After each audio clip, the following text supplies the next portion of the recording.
Muri rya minsi Yezu yabariye abigishwa biwe ati ntimusimbwe n'umutima muremera Imana munyemere nanje. Mu ngoro ya data hari ibibanza byinshi, ahandi ho nari kubibabwira kuko ngiye kubategurira ikibanza, nzoheza ngaruke mbajane hafi yanje kugira ngo aho ndi haba ariho muba namwe. Kandi aho ngiye murazi inzira irorayo. Toma mubwira ati Mukama, ntituzi iyo ugiye, inzira irorayo twoyimenya dute? Yezu aramwishura ati jewe ndi inzira, ukuri n'ubuzima, ntawe uja kwa data atanciyeko. Dushimagize iyi nkuru nziza ya Yezu Kristo.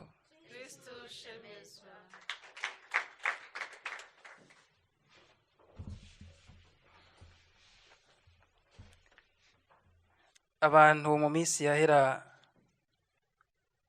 baba baragize amahirwe yo guterama ku mugoroba, bateramanye n'abavyeyi babacira imigani canke ibitito. Hari aho vyashika bakaducira imigani irimwo ibintu biteye ubwoba, bavuze nk'igisizi imwe, ku buryo rero umuvyeyi ahejeje guca umugani wasanga abana bose bajonjoboye atanuwuvuga. Ni imvungereranyo ntanguye kugira ngo tuzirikane igituma Yezu avuze iri jambo ngo ntimusimbwe n'umutima, nimwemere Imana nanje munyemere. Igisomo c'inkuru nziza turiko turazirikana tugisanga mu gice ca kabiri, arico mbere ca nyuma c'inkuru nziza ya Yezu Kristo dushikirizwa na Yohani, ico bita isaha ya Yezu. Ni muri uwo mwanya aho Yezu atangura gusangira n'abigishwa biwe bwa nyuma, ariko rero ababwira amajambo ya nyuma yo kubasezera, nogira nti ariko araraga. Aya majambo yo kuremesha abatumwa biwe Yezu yavuze kubera iki? Kubera ko umutima wabo wari utuntuye, wari wuzuye intuntu kubera ibintu yarahejeje kubabwira. Amajambo aremereye yaragoye gutahura mu gihe barimwo, nayo nayahe? Bari ku meza, Yezu yakuye umutamana wiwe atangura koza ibirenga abigishwa biwe ngo no kubahanaguza ico gitambara yarakenyeye. Ntibatahura ivyo arivyo, ivyo ariko arakora, kuko turazi yuko ashikiriye Petero yamubwiye ati Mukama, ari wowe nyoza ibirenge? Yezu aramwishura ati ico ngira nturi bugitegera ubu, uzogitegera hanyuma. Petero mbere akarahira akarengwa ko Yezu atazigera amwoza ibirenge.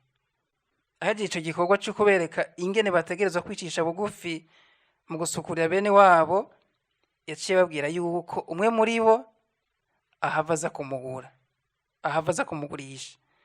Ntivyagarukiye aho, yababwiye ukuri ko ari akanya gato bakimaranye, ko bazomurondera kumwe yabibwira Abayahudi kwahagiraje badashobora kuhaja. Aca basaba gukundana, ariryo tegeko rishasha yabahaye. Yongera abwira Simoni Petero ko mu kanya kaza Isaka itaza kubika atamaze ku myaka na gatatu. Ivyo bintu murumva ko ari vyinshi bari ku meza. Ivyo vyatumye umutima w'abigishwa uremerwa.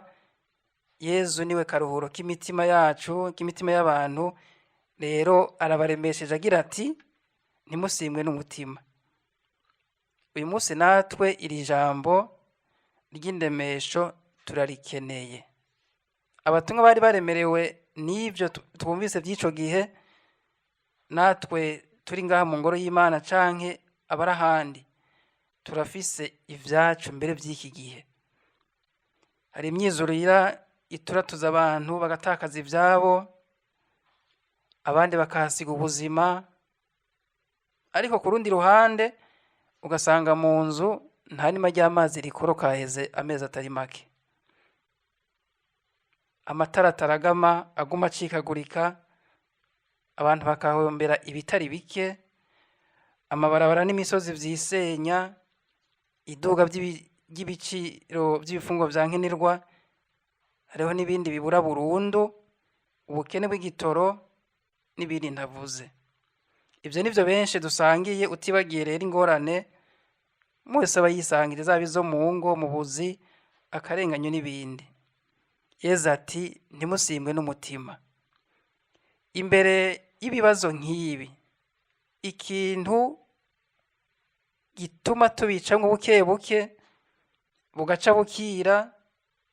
bukira mu kurindira ko ababijejwe kumbure baba barabitunganya, nta kindi atari ukwemera. Kuko na Yezu mu guhumuriza abigishwa be ati ntimusimbwe n'umutima, yongera ko ijambo ry'ukwemera agira ati muremera Imana na jewe munyemere. Nico gituma Yezu aduhamagarira kwemera, nkuko ndabivuze, kwemera Data nawe nyene, niho dushobora kuguma duhagaze, kuko twishimikije Yezu yazutse atakimunanira. N'umuhanuzi Habakuki mu kigabane ca 2 umurongo wa 4 agira ati intungane izobeshwaho n'ukwemera kwayo. Kuko iyo abantu badafise ukwemera mu bihe nk'ibi, baba baronderera inyishu ahatariho, mbere ugasanga n'umutima wabo uratakaye. Ababigishwa bari mu mubabaro, Yezu ntiyabaremesheje gusa, abemereye kandi ubu ni nahazwa bw'ijuru.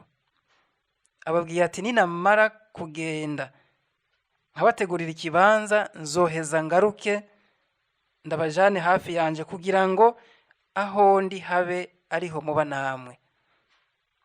Ico nico natwe Yezu aturindirije, za ngorane ariko ndavuga tube dusezeranye umunsi uri izina.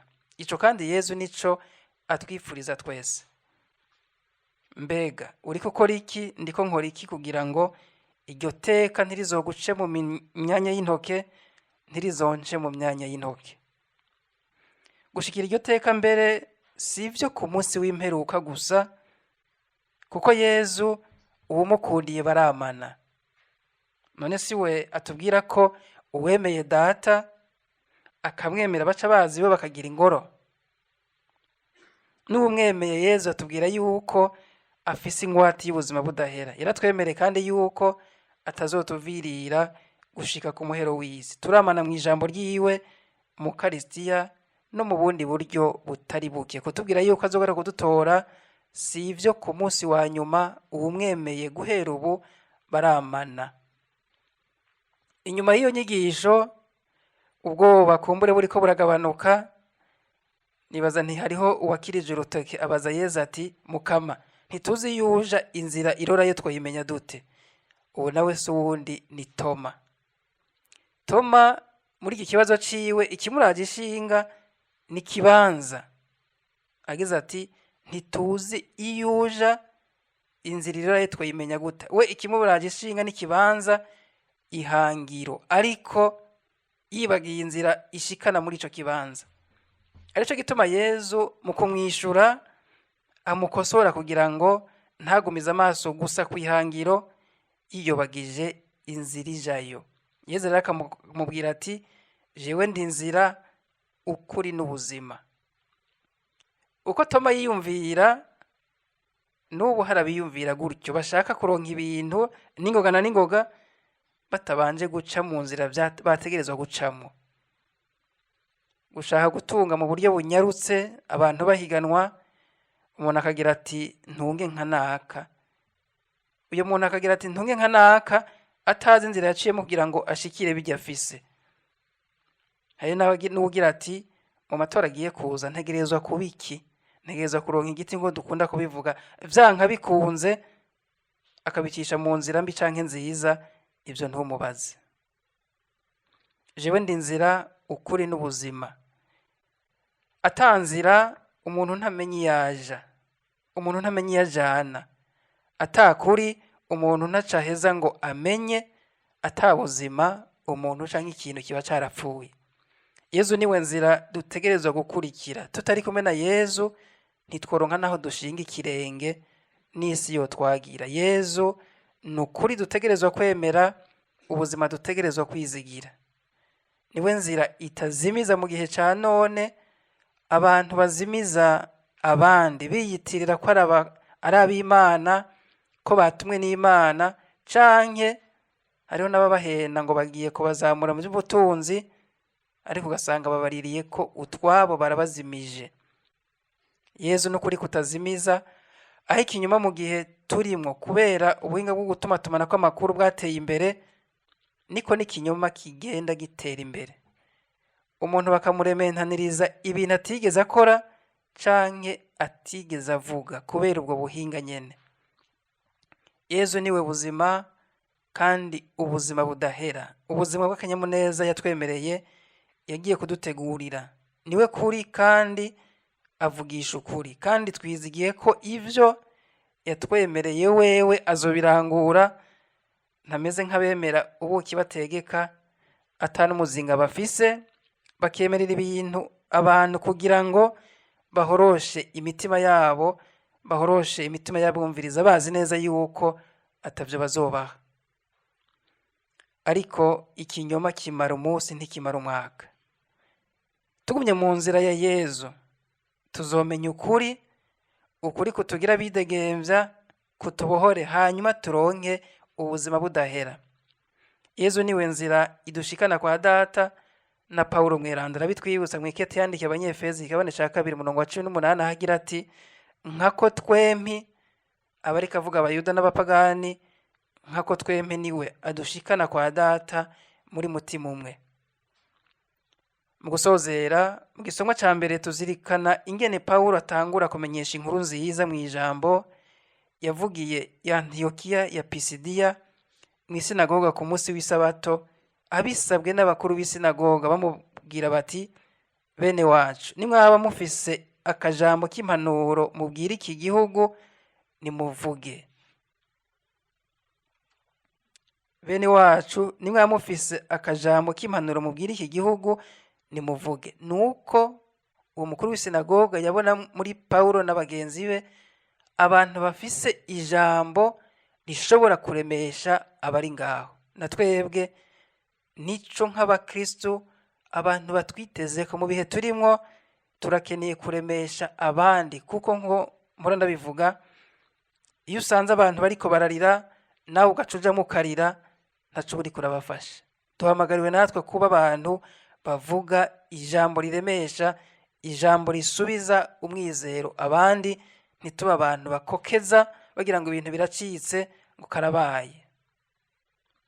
Paulo mwiranda rero mu gufata ijambo yabigishije afatiye kuri kahise k'igihugu c'Isirayeli, kuva mu Misiri ugaca mu bugaragwa, n'igihe Abanyisirayeli bamaze gushika i Kanahani, abasigura ibijanye n'abami n'abahanuzi, abibutsa mbere ko n'umwami Dawudi mu muryango wiwe ariho Yezu Kristo yavuye, agatangurira mu bwuzure bushasha babwira ibya Yohani Batista gushika no ku vya Yezu.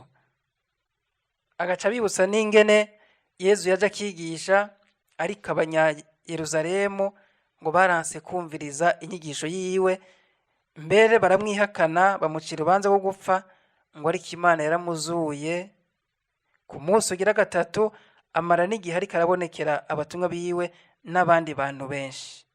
Gutya agaca twibutsa, yibutsa abo yariko arasigurira ko umuhanga Imana yemereye basokuru bacu yahavuye iwushira mu ngiro.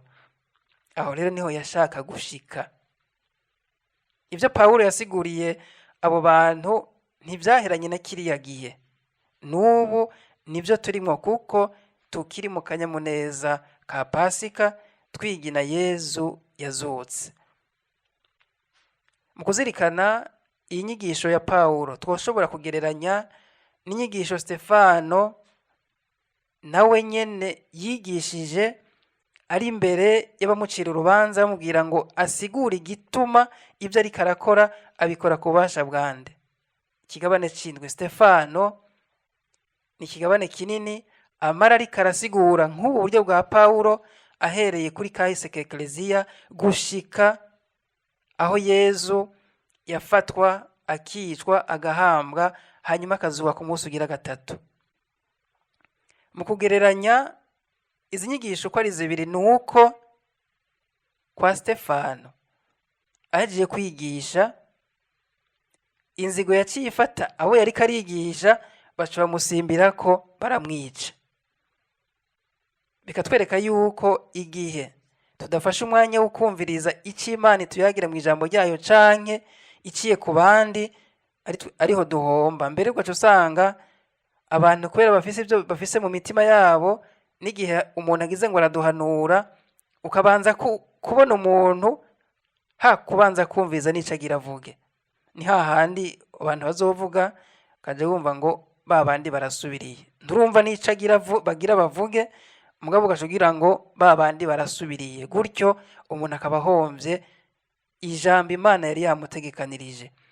Ariko mu mpera y'inyigisho ya Pawulo, ijambo ry'Imana ritubwira yuko abi Antiyokiya Pisidiya baciye babwira bati no ku munsi w'isabato ukurikira murazoza mudusigurira ijambo ry'Imana. Bobo baremeye inkuru nziza Pawulo abashikirije, mbere ngo benshi baba Abayahudi n'abari mu idini ryabo baca barahinduka. Ese natwe Mukama Yezu yodufasha kugira ngo tube muri urwo ruhande rw'abumviriza ijambo ry'Imana canke impanuro bagaheza bakazigendera. Dusabe kandi muri nkuka nyiranda ya misa, dusabe uwo Yezu yazutse natwe tumushingire ntahe mu kubera abandi akarorero mu bikorwa vyiza n'inyifato nziza. Amen.